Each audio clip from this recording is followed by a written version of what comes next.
C'est en 1820, à bord du bateau Beagle, que lors d'un voyage autour du monde, Darwin découvrit la faune extraordinaire de Patagonie.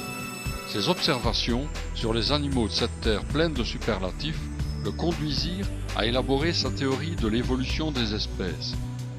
Depuis, les moyens de transport ont évolué, mais malgré cela, le voyage trans-sud américain de Valdés à Ushuaia, soit 4500 km à travers la Patagonie, reste une petite aventure.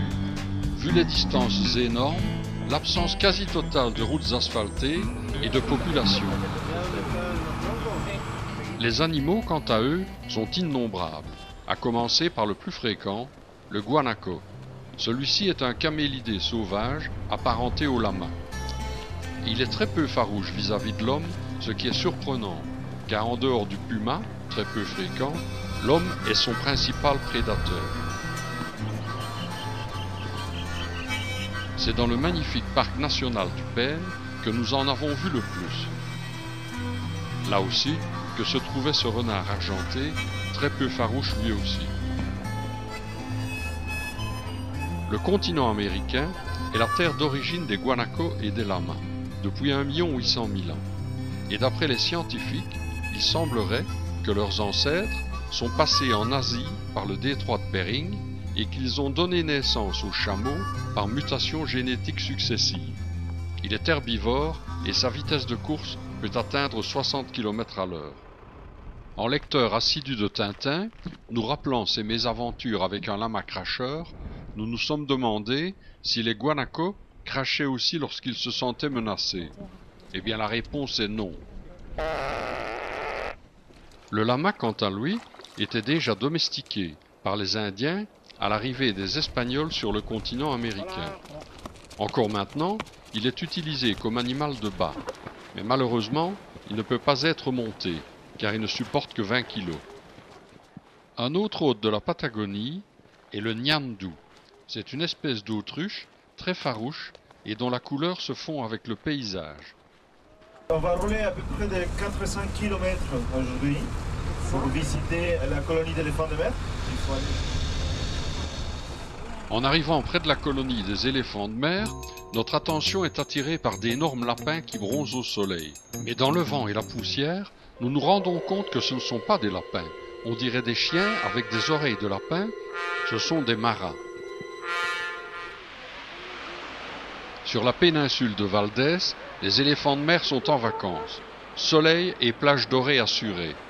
Il faut savoir que ces monstres redoutables peuvent rester en apnée plus de 20 minutes et descendre à 1400 mètres pour trouver leur proie, poissons ou calamars.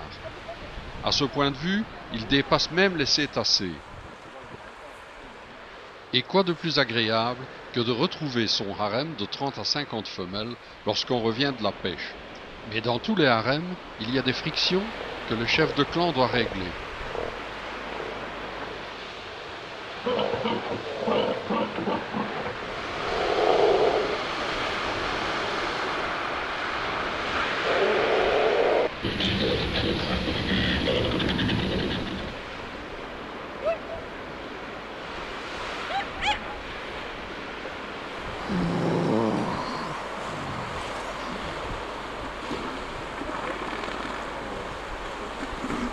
Vous voyez, il y a 2 golfs autour de la péninsule Valdés. Les golfs Nuevo, le plus grand, et d'ailleurs les golfs, il y a des baleines. Et on va profiter justement de la navigation pour s'approcher aux baleines.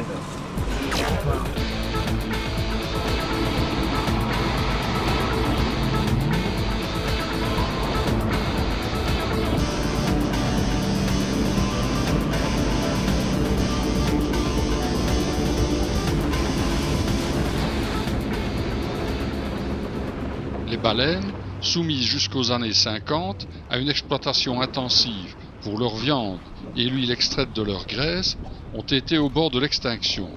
Malgré un moratoire en 1982 interdisant cette chasse à des fins commerciales, on estimait en 2001 que plus de 20 000 baleines avaient encore été tuées après ce moratoire, principalement par le Japon et la Norvège.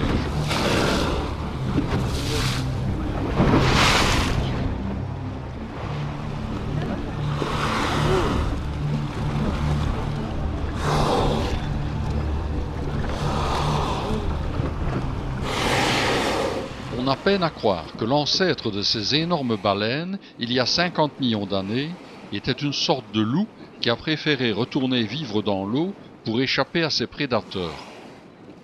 Ces bêtes font 17 mètres de long et pèsent jusqu'à 50 tonnes. D'un simple mouvement, elles pourraient faire chavirer notre coquille de noix. Et il est extraordinaire de voir avec quelle douceur elles viennent délicatement jouer avec nous près du bateau. Leur tête est couverte par endroits de petits mollusques qui forment comme une véritable empreinte digitale différente pour chaque baleine.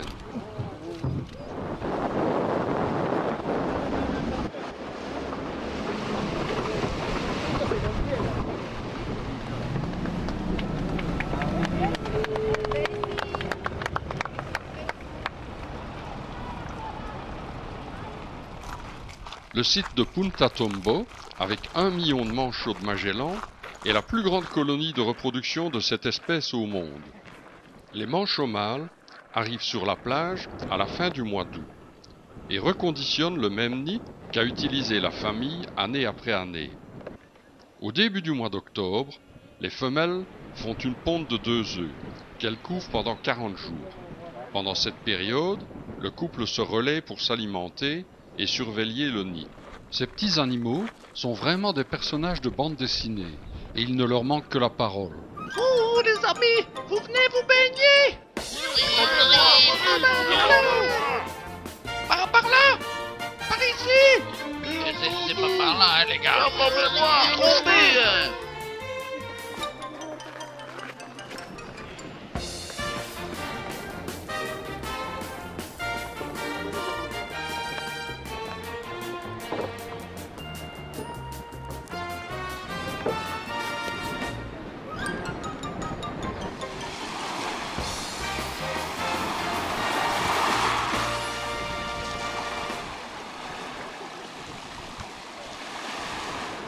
À Punta Tombo, il y en a pour tous les goûts.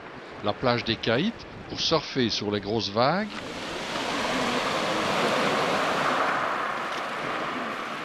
et la petite crique des pensionnés